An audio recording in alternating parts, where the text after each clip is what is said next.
All right, what's good, y'all? We got breaking news, man. The ACC is moving to a 9-game conference schedule. So what does that all mean? Let's talk about it. So first off, y'all, it's massive because they're adopting the same model that the SEC is doing in Big Ten. Now, it is a little bit different, right? Because SEC, as we talked about earlier today, they're doing 3 permanent opponents. The other 6 you have to figure out yourself. Now, I'm not going to lie. I do like the SEC model because they have 3 permanent opponents, right? Which it really helps with the rivalries when you think about everything, right? You know, you're going to have, obviously, as we talked about earlier today, you know, Georgia playing up against the South Carolinas, the Auburns, right? The Floridas, you know, the consistent teams that you're going to play, the Auburn playing the Alabamas, right? Just rivalry knows is going to always be there. Now, the difference, and it makes it really much tougher for the ACC, is that the ACC conference as a whole has not been the best in the past few years, right? It's been very top-heavy, you know, so that makes it tougher to kind of schedule some of these games, you know. And then you got 3 new teams that came into the conference last year, obviously with Stanford, SMU kind of coming into the fray, and obviously California, right? So it makes a big difference, and you're trying to establish these new rivalries, and it's hard, like I said, with those teams being on the West Coast, essentially. And then the other difference is the ACC teams, they have to play at least a minimum of 10 games against Power 4 opponents, right? So that does bowl in the favor because those other 3 games you got to figure out on the 12-game schedule, right?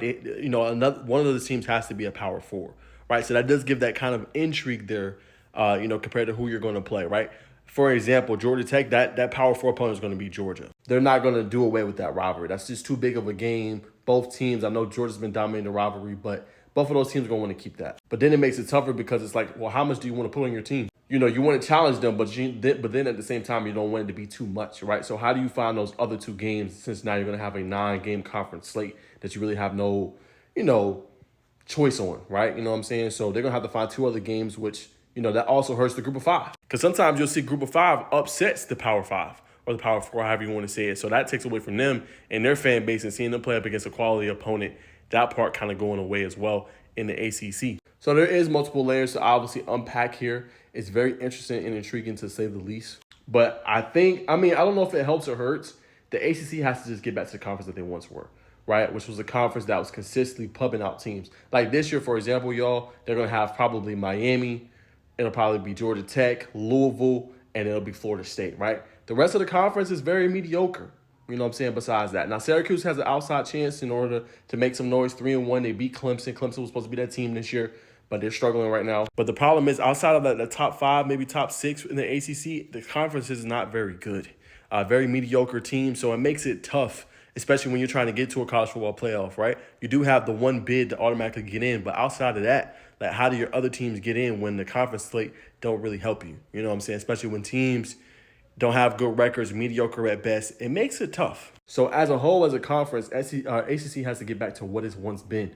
Now I don't know how you go about doing that with teams wanting to leave. You've had the Clemson's wanting to leave, the Florida State, the UNC plans to leave after this one. So you have a whole new conference, essentially, that's about to be established as well, in addition to 3 new teams that you obviously had. So it's going to be very interesting to follow the ACC over the next coming years. Hopefully this helps.